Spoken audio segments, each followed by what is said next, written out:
नमस्कार, मैं मनोज पांडे और आप देख रहे हैं द पीके टाइम्स।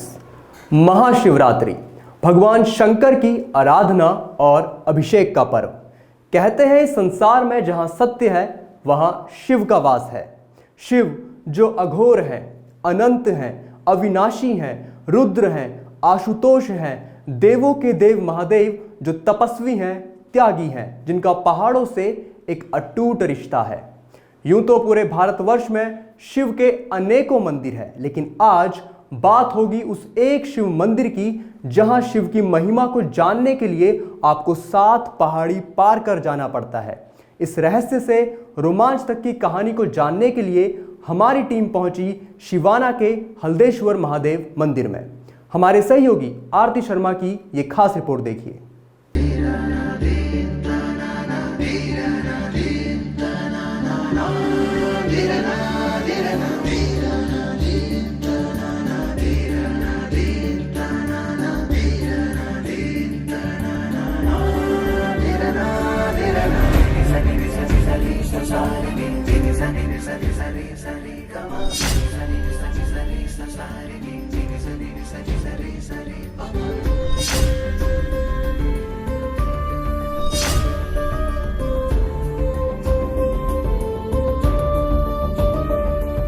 क्या वाकई इन 7 पहाड़ियों पर बसते हैं महादेव, जिसको पार कर शिव की अद्भुत महिमा नजर आती है?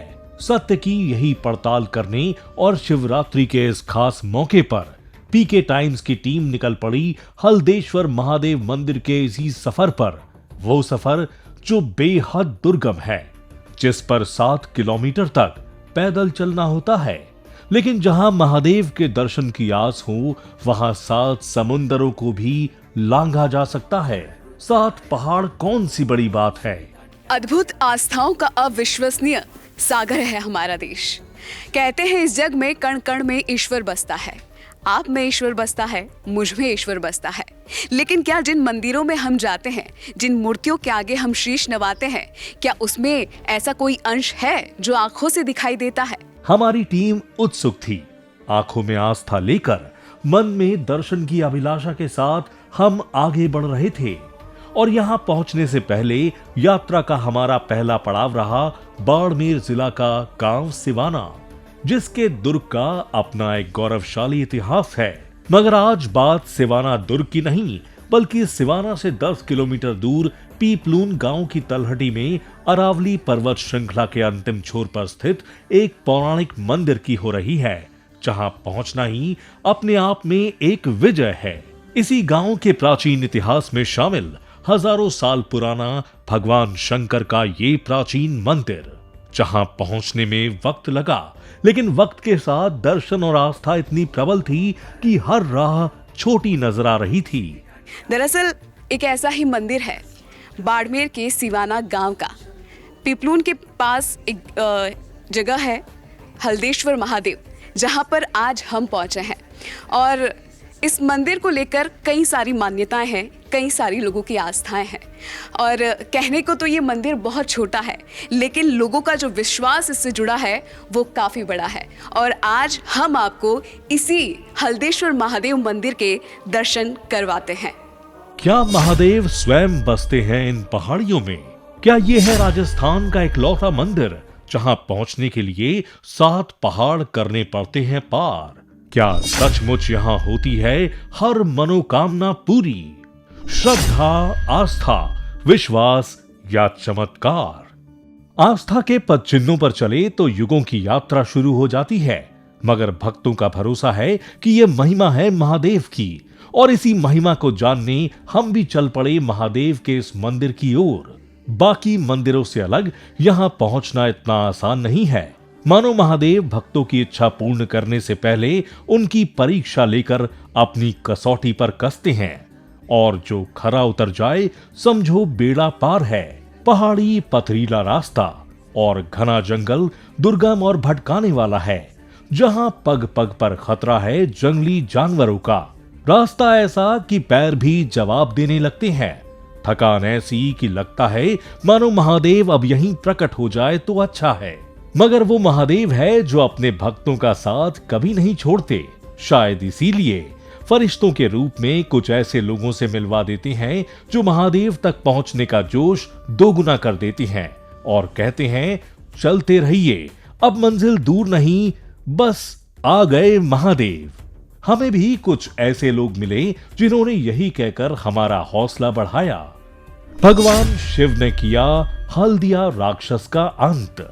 उसी दिन से नाम पड़ा हल्देश्वर महादेव। पांडवों के अज्ञातवास के दौरान हुआ मंदिर का निर्माण। होलिका दहन के दिन लगता है राक्षस को चूरमे का भोग। दुनिया के प्राचीनतम मंदिरों में हिमालय की गोद में स्थित, चाहे वो केदारनाथ का मंदिर हो या अरावली श्रृंखलाओं के बीच स्थापित हल्देश्वर महादेव मंदिर, भक्ति का भाव हर जगह एक ही रहता है, जो चमत्कार के आवरण में लिपटा हुआ धर्म ध्वजा की तरह लहराता रहता है। और ये श्रद्धा ही है जो पत्थर को महादेव बनाती है। और इस श्रद्धा की शुरुआत हुई पौराणिक काल से। पौराणिक मान्यताओं के अनुसार पांडवों के अज्ञातवास में कुंती पुत्र पांडवों ने इस मंदिर को स्थापित किया था। इस मंदिर के इर्द गिर्द स्थित 56 की पहाड़ियों में हल्दिया राक्षस रहता था और उसने यहाँ पर आतंक फैला रखा था। उस वक्त हल्दिया राक्षस के आतंक की वजह से ग्रामीणों ने भगवान भोलेनाथ को याद किया। तब शंकर भगवान इसी स्थान पर एक पीपल के वृक्ष के नीचे प्रकट हुए और हल्दिया राक्षस का वध किया।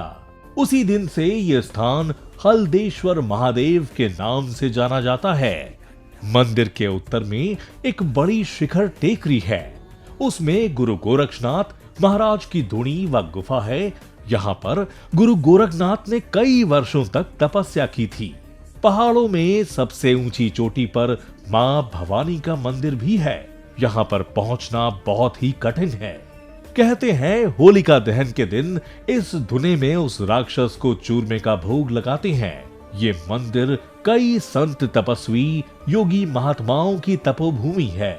मंदिर में 32 वर्षों से तपस्या कर रहे महंत भीमगिरी महाराज की गुफा भी है, जहां आज भी वो तपस्या करते हैं। एक और पौराणिक मान्यता के मुताबिक यहाँ श्री कृष्ण के भाई हलधर बलराम ने शिव की कठिन तपस्या की। इस पर प्रसन्न होकर भगवान शिव प्रकट हुए और बलराम को वर मांगने को कहा। बलराम के आग्रह पर ही भगवान आशुतोष ने स्वयंभू ज्योतिर्लिंग प्रकट किया और यहाँ हल्देश्वर महादेव के रूप में स्थापित हुए। इस स्थान का उल्लेख स्कंद पुराण में भी मिलता है। पहले पुराने टाइम में राक्षसों का राज था इधर, राक्षस था, इसलिए वो पृथ्वी माता मनुष्य नहीं रहने देते थे। फिर बाद में पांडवों के टाइम में तपस्या स्थापित थी पांडवे इधर। फिर बाद में वो महादेव उसको वसना में लिया था। फिर बाद में जो राक्षस बोला कि मेरे को नाम अमर रहना चाहिए मेरा, तो कि आपका नाम पहले अमर रहेगा, पहला नाम आएगा। वो राक्षस तो खत्म कर दिया था महादेव जी। फिर बाद में हल्देश्वर महादेव नाम है। हर वर्ष श्रावण में मेला बहुत ज़्यादा लगता है, पर क्या है कि रास्ता बहुत दूरी है, पहाड़ी है, तो मनुष्य आते हैं, कम से कम पब्लिक आती है। सोमवार की 10,000 पब्लिक इधर आती है। हाँ, मेला बहुत ज़्यादा लगता है। और अभी शिवरात्रि भी है, तो अभी शिवरात्रि का मेला बहुत गजबरा लगेगा और दूर दूर से आएगा, तो कम से कम 4,000-5,000 लोग आएगा अभी शिवरात्रि का। अरावली की सुरम्य पहाड़ियों में स्थित हल्देश्वर महादेव मंदिर तक पहुंचने का रास्ता जितना कठिन है, उससे कई गुना ज्यादा सुकून इस स्थान पर पहुंचने पर महसूस होता है। पहाड़ों की कठिन चढ़ाई के कारण यहाँ आम दिनों में इतनी भीड़ भाड़ नहीं रहती, मगर श्रावण भाद्रपद मास, शिवरात्रि व सोमवती अमावस्या को शिव भक्त जरूर पहुंचते हैं। मिनी माउंट आबू के नाम से मशहूर हल्देश्वर की पहाड़ियां माउंट आबू से भी कई गुना अधिक भूभाग में फैली है। रास्ते में श्रद्धालुओं के एकमात्र विश्राम के लिए दुर्गादास पोल बनी है। यहाँ आने वाले भक्त पोल में बैठकर कुछ पल जरूर बिताते हैं। हालांकि वीर दुर्गादास की इस पोल की भी एक रोचक कहानी है। जोधपुर महाराजा जसवंत सिंह की पत्नी हाड़ी रानी के गर्भ में जब अजीत सिंह थे, तब जसवंत सिंह का देहांत हो गया। दिल्ली बादशाह औरंगजेब मारवाड़ का तख्त खाली करवाने पर अमाता था। तब हाड़ी रानी के 7 माह गर्भ के दौरान पेट की सर्जरी कर अजीत सिंह को बाहर निकाला गया और वीर दुर्गादास ने अजीत सिंह को इन्हीं पहाड़ियों में छुपाकर बड़ा किया। इस दौरान दुर्गादास ने सोचा कि युद्ध के बल पर तो इतनी बड़ी दिल्ली की फौज को हराकर मारवाड़ की सत्ता वापस नहीं ली जा सकती थी, तो उन्होंने बादशाह औरंगजेब के बेटे व बेटी को अगवा कर लिया और इसी पोल में उन्हें 12 साल तक रखकर बड़ा किया। सरकार से बोला, अपने सरकार से बोल रहा है कि वो कटौन में आपका रास्ता नहीं है, इसलिए नाम मना बोल रहा है। कोई अभी तक रास्ता ठीक नहीं कराया। सामान भी तो ऊपर आता होगा। सामान तो आदमी लाते हैं पीठ पे आते ऊपर के। मेला के लिए सब खाने पीने की सुविधा है, शाह की सुविधा है, सब व्यवस्था है, सब व्यवस्था। यहाँ आने वाले भक्तों को दरकार है तो सरकार से बस इतनी कि स्थान पर मूलभूत सुविधाएं व दुर्गम व ऊबड़ खाबड़ रास्तों को ठीक कर विद्युत व्यवस्था करवाई जाए और इस तीर्थ को विकसित किया जाए। मनोकामनाओं के पूर्ण होने की कथाओं का कोई प्रारंभ नहीं, श्रद्धा के इस विश्वास का कोई अंत नहीं। वाकई ईश्वर इन पावन स्थलों पर अपनी मौजूदगी का सबूत देते हैं। शायद इसीलिए इतना पथरीला, दुर्गम और लंबा रास्ता होने के बावजूद महादेव के प्रति यहाँ के भक्तों का विश्वास कभी नहीं डगमगाया, बल्कि पहाड़ पर 7 किलोमीटर ऊंची चढ़ाई भी भक्तों की आस्था को बौना नहीं कर पाई। कैमरा पर्सन चंद्र सिंह चंदन के साथ रिपोर्टर आरती शर्मा, द पिके टाइम्स। प्रकृति की गोद में बसा ये मंदिर महज मंदिर नहीं, लोगों का सुकून है, शांति का सार है और महादेव के प्रति सच्चे विश्वास का एहसास है। कभी अगर जिंदगी की उलझनें हावी होने लगे तो यहाँ जरूर आइएगा, क्या पता महादेव उसे सुलझाते। अगर आप यहाँ आएंगे तो ये आपके जीवन की सबसे खूबसूरत घटनाओं में से एक होगी, जिसे आप हमारी तरह कभी नहीं भूल पाएंगे। तो चलिए, हमें दीजिए इजाजत। जय भोले।